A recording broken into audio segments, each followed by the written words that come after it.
Initially, we were playing like a death black metal, as they would call it. And then after some time, we got a bit tired of what we were doing because we felt that everyone else is doing the same thing. And we felt that there's nothing unique about what we were doing at that time. So we decided that perhaps we want to explore something that is very unique. At the same time, is original and authentic.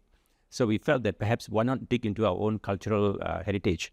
Though we started playing in 91, 92, we got formed as Rudra. And then 94, we started to think that, maybe we want to explore this, something unique from an artistic and a philosophical perspective. So we thought, let's try this. And then we started to shift our direction slowly. About 3 years later, that's when we coined the term Vedic Metal. Time is so precious for everyone, especially, at a certain age, work and family play a huge part. So, of course, when we come and play in a band, we want to have fun. But at the same time, I think all of us have this intention where having fun is good, but, something serious, at least our time is well spent, you see. When I started as a teenager, right, I thought I could make this into my career, playing like, bands like Metallica, Megadeth, and those sort of stuff. Then, of course, after NS, grew older, they, once you, get a bit more realistic, right, they realize, you can't survive just being in a band. So that's when career became the priority, and then band became like, the secondary thing. So that became a hobby, serious. Sometimes we go on tours and stuff like that. So in that sense, I would say it's serious. Every week I look forward, not to meet these guys, but to play with these guys and to whack drums lah. I just want to whack the drums, feel good. If I look at myself from the beginning till now, right, I will always say, yes, improving, but, I wouldn't say that, I've mastered it. I always feel like I'm always learning, even till now, after recording a few albums, I still feel, there's still so much more to learn and to improve on, actually. Year by year, album after album, there's something unique that comes up. And I think that's where we're learning about ourselves as well. The kind of music that we are creating that also, it changes over the course of years. I come to a stage where we're not looking for it to improve the way I play, but rather finding a way to what I call evolve as a band. So I think like with this lineup, I think we've done very great groundbreaking work as well, and I think that evolution is perhaps very important to me. And then finding myself in that output, how I can do better. But I think the artistic expression and what comes out as an output, that is really very primary, especially for me. As far as the drums are concerned, because recording, you have to use a click. So everything you have to play in time, you have to play it very perfectly. Okay? Stop laughing now. Okay. I'm speaking the truth. Let me speak the truth for once, man, please. Okay, as opposed to live. Okay, live is where I really enjoy playing because I don't have anything, no click, no nothing. I just want to play the way I want it to play. And each time I play live, I like to experiment. And these guys hate me for that, but I don't care. Because once live, they can't control me. Recording is a bit more stressful because, you can't make mistakes, And sometimes even though when you think you're perfect, you still need to repeat the takes. You need to, really nail it. So recordings is usually much more stressful. Recordings, for me personally, I feel that that's where we are actually planning our ideas, setting it in stone for everyone else to listen to. Live, we get to have fun. We get to have fun playing what, we have coined. So that's the nice thing, that you can always look back and say, we created this. This is what we felt, what, we wrote, and, people get to experience that. When we record, we don't have the burden of having to play that song live. So that way, we also have that what I call creative freedom when we record these days. Because some of the songs that we start writing and recording, we don't have to carry this burden that we need to record it in a way that we have to play it live. So we can really explore, and it's like so much of creative space, and there's so much of freedom that we can exploit. What we have established is to identify a theme before we start writing. Like we first agree, okay, this is going to be the theme. And then we will also agree on the musical direction at a high level. And then we will then come to the room, and then we will start writing the songs. We don't have a very fixed process. It's very free play. A lot of times things happen just, as we jam. Vinod is very famous for coming up with riffs unplanned riffs. Like we will be talking and then he'll play something, like fiddling with his guitar, and all of a sudden it's like a great riff. So it's so unplanned and it is so spontaneous.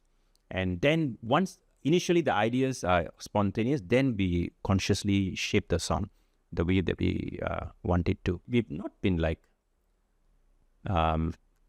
big on trying to like engage with the community with what we are doing, because we feel that we are artists and philosophers, at least from the way that we write our lyrics and also present our music.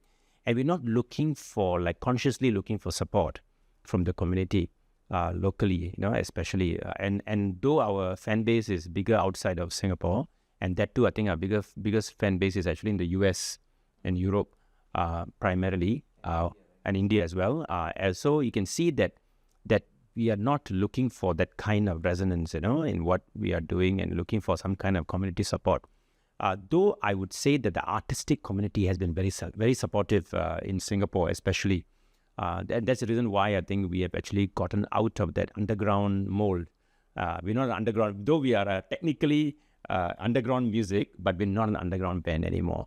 We are on, main stages in festivals, indie festivals, and whatnot. Like, just imagine the upcoming show, and some of the collaborations we have done is quite unthinkable for a metal band, especially in Asia, and that too for us in Singapore. We've collaborated with a dance company, Maya Dance. It is in Singapore, in Sri Lanka. So right, we also went with them, brought them to Sri Lanka to play together, and while they were dancing, we also collaborated with the finger players for Hawaii festival done by Esplanade.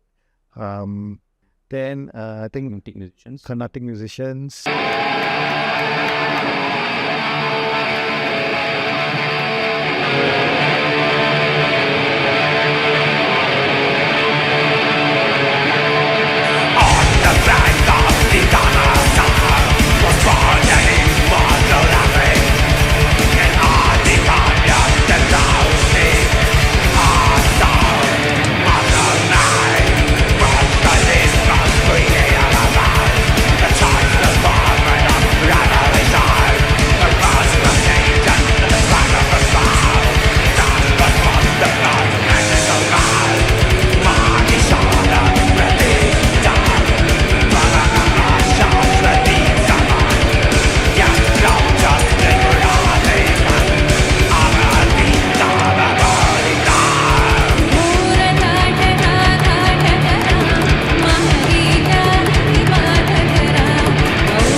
So the Hawaii is very interesting because it's not a metal performance, it's actually a play, Chinese play. And we composed the soundtrack, for that play. And then we played it live while they were, presenting and acting out. That was very interesting. And I think that's also because the fact that we wrote the music and the lyrics were in 3 languages, Chinese, English, and Sanskrit. So that also is something unique for us. And we enjoy such collaborations because it's really amazing to do things like this. I don't think metal bands ever get a chance to do something like this in other parts of the world. Yeah, we didn't play songs as the way it should be played.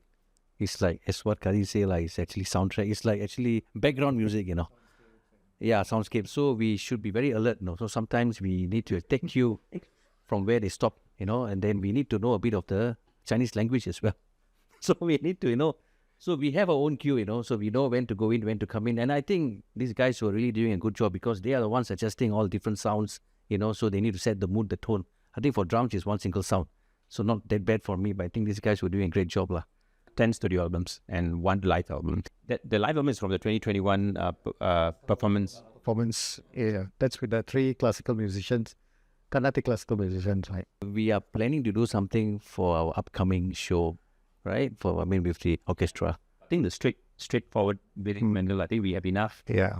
We have recordings, but we have enough recordings in our archives, but perhaps we need some time to sit down and curate and compile and see and put something out. Yeah. We were planning to do for I think probably 2 albums ago, something like that. We had these ideas, right? Recently, Devan also spoke about it, I think, right? You about doing videos and we playing live as well. Yeah. Yeah. So but you see, that's the thing. Every time things change. My wife, I mean, when she met me, she already knew I was in a band, so she has been very supportive. When she comes to live, she enjoys it. But at home, when I play, it's probably noise. I can give two perspectives.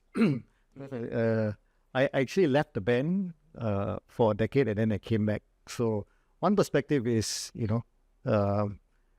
supportive is yes, but when life kicks in, right, you got stuff to do, they can ask some serious and hard questions. But then, after now that I am back in the band, one fact that is that everything that I write, especially whenever I compose any leads, she is the person to review it. And she is the one who says, good, no good, maybe you should really work harder. This really sucks, you better change it. Yeah, so even my kids, they listen to, whatever we're doing and they give their opinions. My father was a musician. So that is something that runs through, I guess, my blood. He was playing Tamil music back in the days, in the 60s, So it's for that reason, I grew up in a family where there was a lot of music, not just Tamil music. There was Hindi music, there were English music. My father introduced me to very early rock bands as well. So that's how it started for me. So very supportive family members till today. My wife and my kids, they don't really understand what I'm doing. They also don't know what am I actually playing. Even we don't understand what you're doing sometimes. Yeah, but yes. But for every live shows, okay, they make it a point to actually attend, especially bigger ones, especially the ones organized by Esplanade. They're always there to actually support. Yeah, so I'm quite happy.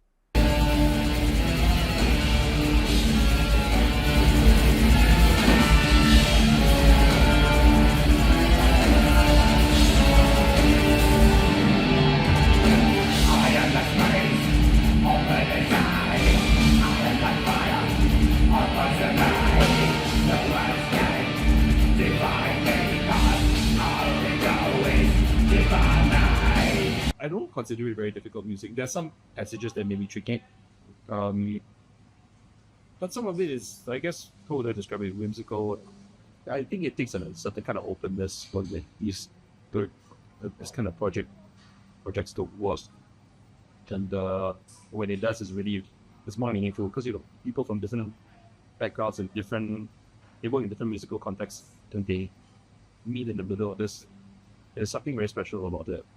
Compromising when we need to, without sacrificing the music. It's not like push and pull, and then when you find the solution, it becomes more powerful, I think. That's what I've experienced in all my collaborations when it's successful. It's always everyone having different points of view and then trying to find this meaningful middle ground.